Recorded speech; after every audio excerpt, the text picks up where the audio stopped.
পুরো জীবনটা এটা হচ্ছে লালসাময় একটা জীবন, লোভ, মরিচিকা, মায়াজাল। এই মায়াজালে আমরা আটকে আছি, ফলে মৃত্যুর কথা আমরা ভুলে গিয়েছি।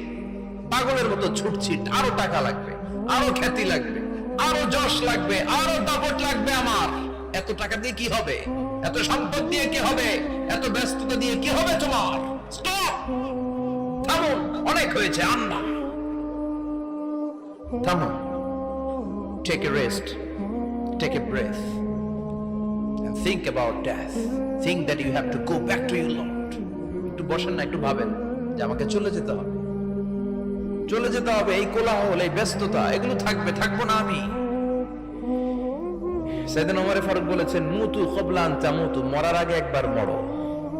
হাসিবু ক্বাবলা আন তুহাসাবু আলাইকুম, তোমার হিসাব নেওয়ার আগে তুমি একবার নিজের হিসাবটা করো না। কাগজ বের করে একটু লিখো না, কি কি ভালো কাজ করছিলা, যেগুলো দিয়ে নাজাতের ওসিলা হতে পারে। 1 2 3, আর কি কি আকাম কুকাম করছো দেখো না, লিখে দেখো তোমার অবস্থাটা কি। মরার আগে একবার মরো। মরার আগে খাটের মধ্যে শুয়ে শটান করে চোখ বন্ধ করে একবার মরার ভান করে দেখেন কেমন লাগে। চোখটা বন্ধ করেন আর ভাবেন আপনি নাই, কি কি হতে পারে ভাবেন। আপনার ছেলে মেয়েরা কান্না জুড়ে দিবে, আপনার প্রাণের স্ত্রী বিলাপ শুরু করে দিবে, বন্ধু বান্ধবের চিৎকার আর মাতম, স্থানীয় এলাকার মসজিদে ঘোষণা, অমুক এলাকার নিবাসী, অমুক ভাই, অমুকের ছেলে অমুক দুনিয়ায় নাই। সব আত্মীয়রা চলে আসবে, ফেসবুকে স্ট্যাটাস দেয়া হবে, সবাই সবাইকে জানাবে বিকাল 4টায় অমুক হাই স্কুল ময়দানে আপনার জানাজা। ছুটে আসবে, সবাই ছুটে আসবে আপনাকে শেষ বিদায় দিতে, গুড বাই জানানোর জন্য, আল ওয়াদা, বিদায় জানাতে আসবে সবাই। 4 তাকবীর দিয়ে আপনার জানাজা হবে, অশ্রুসিক্ত জানাজায় আপনার বিদায় হবে। কাঠের খাটিয়ার মধ্যে করে কাঁধে তুলে আপনার কবরে নেওয়া হবে। আগে থেকে খুঁড়ে রাখা কবরটার মধ্যে আপনারে বিছিয়ে দেয়া হবে। বাঁশের কচি দিয়ে তার উপরে মাটির চাপা দিয়ে সব চলে যাবে। ভাবেন না একবার চোখ বন্ধ করে, this is the circle of life, this is the nature of life. এটা সবার হবে, আমার হবে, আপনার হবে। এত মায়া, এত ভালোবাসা কই যাবে? কেউ থাকবে না, সবাই আপনার অন্ধকার কবরে রেখে দিয়ে চলে আসবে। উপরে বাঁশের কঞ্চি, তার উপরে মাটির চাপা, অন্ধকার আর অন্ধকার। এই অন্ধকার যেন শেষ হতে চায় না, শুধুই অন্ধকার, ঠিক কিনা? এজন্য আমাদের চলে যেতে হবে। দাদা গেল, চাচা গেল, মামা গেল, আমাদেরকেও যেতে হবে, জোরে কোন ঠিক কিনা? একদিন মাটির ভেতরে হবে ঘরে মন আমার, কেন বন্ধ দালান ঘর, প্রাণ পাখি উড়ে যাবে পিঞ্জর ছেড়ে।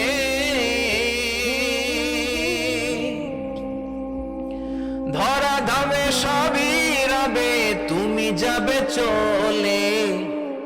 বন্ধু বান্ধব যত, মাতা পিতা দ্বারা সুত, সবই হবে তোমার পরে। মন আমার কেন বন্ধ দালান ঘর, একদিন মাটির ভেতরে হবে ঘরে মন আমার, কেন বন্ধ দালান ঘর, ঠিক কিনা? সব করে থাকবে, চলে যেতে হবে আমাদেরকে। এজন্য আখিরাতের কথা যেন আমাদের স্মরণ হয়। বিশ্বনবী বলতেন, নাহাইতুকুম আন জিয়ারাতিল কুবুর, আমি তোমাদেরকে কবর জিয়ারত করতে আগে নিষেধ করতাম, কিন্তু এখন নিষেধাজ্ঞা প্রত্যাহার করে নিলাম। এখন সব সময় তোমরা কবরের সামনে যাবা আর জিয়ারত করবা। কবরস্থানে জানতো বড়ুয়া কৃষ্ণপুরের এই গ্রামের কবরস্থান আছে কোন দিকে? পূর্ব দিকে আছে, গোখরার জলের ওদিকে। যান আপনারা, একটু যাবেন, একটু গেলে আখিরাতের কথাটা স্মরণ হবে। ওখানে ছোট শিশুরা শুয়ে আছে, কিশোর যুবকরা আছে, আপনার মতো তাগড়া যুবক, মুরব্বীরা আছে। এরা এই এলাকায় থাকতো, এরা আকাশ থেকে নেমে আসে না, এই এলাকার সন্তান আজ নাই। একটা সার্টেন পিরিয়ড শেষে আপনিও থাকবেন না। This is the nature of life, this is the circle of life. ছোট্ট শিশু হয়ে এসেছিলেন, শৈশব, কৈশোর, যৌবন, প্রৌঢ়ত্ব। আগে ছিলেন সিঙ্গেল, বিয়ে করে হয়ে গেলেন ডবল।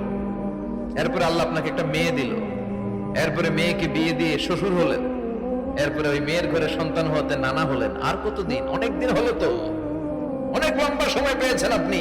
Think about death. এবার যাওয়ার কথা ভাবেন। আখিরাতের সামানের কথা ভাবেন, ফিরে যেতে হবে। কি শক্তিশালী যুবক, বার্ধক্য চলে আসলে লাঠি ছাড়া চলতে পারে না। কুচকুচে কালো দাড়ি সাদা হয়ে যায়, দাড়ির শুভ্রতা, বয়সের ভার, রং ধরা যৌবন জং ধরে শেষ, ঠিক কিনা? This is the circle of life. যুবক ভাইরা, এটাই জীবন, চলে যেতে হবে, কেউ থাকতে পারবে না, ঠিক কিনা? এটা রিমাইন্ডার আল্লাহ এই সূরার ভেতরে দিয়েছে যে তোমাদেরকে ফিরে যেতে হবে, এই লোভ লালসা ছেড়ে দাও। রব্বুল আলামিন বলেন, আলহাকুমুত তাকাসুর হাত্তা যুরতুমুল মাকাবির। ও গোলাম, দুনিয়ার সম্পদ, লোভ লালসা তোদেরকে পাগল বানিয়ে দিয়েছে। এই লোভ পাগলামি কোনোদিন তোদের থামবে না যতদিন না তোরা কবরে ঢুকবি, ঠিক কিনা? কার কথা? আল্লাহ বললেন, দুনিয়ার সম্পদ আর লোভ আর মোহে তোমরা গাফেল হয়ে গিয়েছো। আখিরাতের কথা বেমালুম তোমরা ভুলে গিয়েছো, কিন্তু আখিরাতে তোমাদের যেতেই হবে, কবরের বাড়িতে তোমাদের ঢুকতেই হবে, ঠিক কিনা? যেতেই হবে। আমরা ভুলে যাই। আলহাকুমুত তাকাসুর, অতিরিক্ত পাওয়ার লোভ, বেশি বেশি খাওয়ার লোভ, বেশি বেশি জমানোর লোভ মানুষকে গাফেল বানিয়ে দিয়েছে। এটা মানুষের স্বভাব, আরো চাই আরো চাই, এই স্বভাবটা আছে না নাই? দেখবেন ছোট বাচ্চারা মসজিদের দোয়া অনুষ্ঠান শেষে জিলাপি দেয় না? গৌরী কৃষ্ণপুর কি দেয়? আগে বাতাসা দিত না, এখন কি দেয়? জিলাপি দেয়, মিষ্টি দেয়।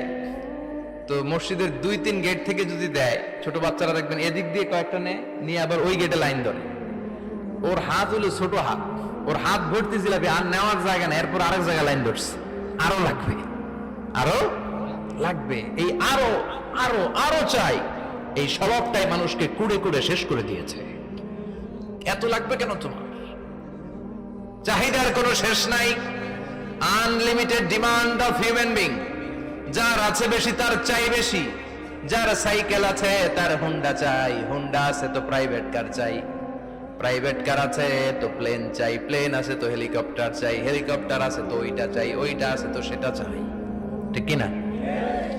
এলাকার মেম্বার যে হয়েছে চেয়ারম্যান হতে চায়, আছে না নাই? চেয়ারম্যান সাহেব এমপি হতে চায়, আছে না নাই? এমপি সাহেব মন্ত্রী হতে চায়, আছে না নাই? মন্ত্রী সাহেব প্রধানমন্ত্রী হতে চায়, আছে না নাই? কিন্তু এই দেশে সুযোগ নাই। কথা কন, এই দেশে প্রধানমন্ত্রী সিলেক্টেড, 2-3 জনের বাইরে কেউ প্রধানমন্ত্রী হতে পারবি না, ঠিক কিনা? আমার এই জীবনে তো আমি 2-3 জনই দেখলাম। বেগম খালেদা জিয়া, মাননীয় প্রধানমন্ত্রী শেখ হাসিনার ছোট্টবেলা দেখেছি এরশাদকে, আমরা তখন ছোট। তো মানুষের চাহিদার কোনো শেষ নাই, যার আছে বেশি তার চাই বেশি। এজন্য বিষ্ণু বলেছেন, উনজুরু ইলা মান হুয়া আসফালা মিন, তোমার চেয়ে যে খারাপ আছে ওর দিকে তাকাও।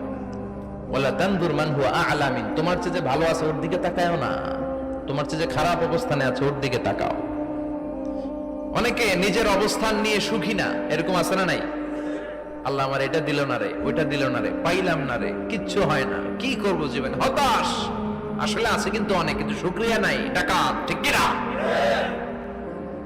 নিজের অবস্থান নিয়ে সুখী না, কিন্তু অনেক লোক আছে তারা আপনার অবস্থানে পৌঁছতে চায়। তাদের দিকে তাকিয়ে দেখেন, আপনি যে অবস্থানে আছেন এই অবস্থানে পৌঁছাটা অনেকের কাছে স্বপ্ন। তারা প্রতিনিয়ত সংগ্রাম আর স্ট্রাগল করে যাচ্ছে আপনার অবস্থানে পৌঁছতে, আর আপনি এটা নিয়ে সন্তুষ্ট না। শেখ সাদির নাম শুনেছেন? বালাগাল উলা কাশাফাত দুজা, এই কবিতাটার রচয়িতা ইরানের বিখ্যাত এক কবি। উনি একবার আর্থিক সমস্যার মধ্যে দিয়ে সময় কাটাচ্ছেন, টাকা নাই, পয়সা নাই, পায়ে দেওয়ার মতো জুতা নাই। উনি খুব দুঃখ পেলেন, হায় রে, আমি ইরানের এত বড় কবি, আমার পায়ে দেওয়ার মতো জুতা নাই। দুঃখ ভরা মন নিয়ে রাস্তায় হাঁটতে বেরোলেন। হাঁটতে হাঁটতে হঠাৎ দেখলেন একটা লোক শুয়ে শুয়ে কাঁদছে, ওই লোকটার 2টা পাই নাই, পাই নাই। উনি সেজদায় পড়ে গেলেন, আল্লাহর কাছে ক্ষমা চাইলেন, আল্লাহ অনেক দিয়েছো, শুকর আলহামদুলিল্লাহ। এজন্য যেই পরিস্থিতিতেই থাকি না কেন আমরা কি পড়বো? জোরে বলেন, কি পড়বো? এজন্য কানাতু মিনাল ইসলাম, অল্পে তুষ্ট থাকার নাম হলো ইসলাম। সম্পদ লাগবে কিন্তু সম্পদের পাহাড় লাগবে না, ঠিক কিনা? অল্প খান, অল্প পড়েন, অল্প জমান, অল্পের ভেতরে বরকত ঢুকায়া দিছে কে? দেখবেন যাদের সম্পদ অল্প তারা সুখী বেশি। জরিপে এটা দেখা গিয়েছে, অনেক সার্ভেতে এটা এসেছে, যারা সম্পদশালী এরা দুঃখী বেশি। এদের দুঃখ বেশি, টেনশন বেশি, খুব স্বাভাবিক। টাকা যার বেশি, রোগ তার বেশি। টাকা যার বেশি, টেনশন তার বেশি। টাকা যার বেশি, ঘরে শান্তি তার কম। আছে না নাই? ঘরের ভিতরে অশান্তি, ছেলে কথা শোনে না, ছেলে টানে গাঞ্জা, মেয়ে করে পরকিয়া। আছে না নাই? স্ত্রী কথা শুনে না, ভালোবাসা নাই, ঘরটা জাহান্নামের টুকরা। রোগ বালাই, এক একটা হসপিটাল বিল পরিশোধ করতে মাসে 5 লাখ 10 লাখ। আছে না নাই? কিছু খেতে পারে না, ডাক্তার একেবারে ডায়েট মেনু বেঁধে দিয়েছে। Diet, very diet menu. এটা এটা এটা এটা কিছুই খাবেন না, শুধু গরু খাবেন না, খাসি খাবেন না, চিংড়ি খাবেন না, খালি ঘাস খাবেন। ইচ্ছে মতো ঘাস খাবেন, মানে ঘাস জাতীয় যত আইটেম আছে সব খাবেন। শাক খাবেন, সবজি খাবেন, সালাদ খাবেন। গরু, চিংড়ি, মুরগি, গোশত, ইলিশ কিছু খেতে পারে না। তাহলে রোগ বেশি, খাওয়ার মজা নাই, ঘরে সাংসারিক শান্তি নাই, খালি ব্যারাম আর ব্যারাম।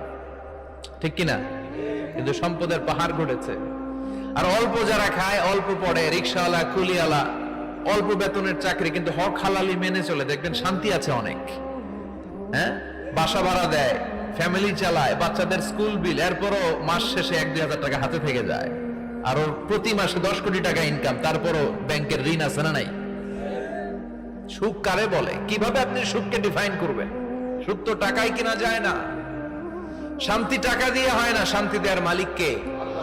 শান্তি আছে অল্প খেয়ে শুকর করার মধ্যে, শান্তি আছে আলহামদুলিল্লাহর মধ্যে। চিল্লায় বলেন ঠিক কিনা?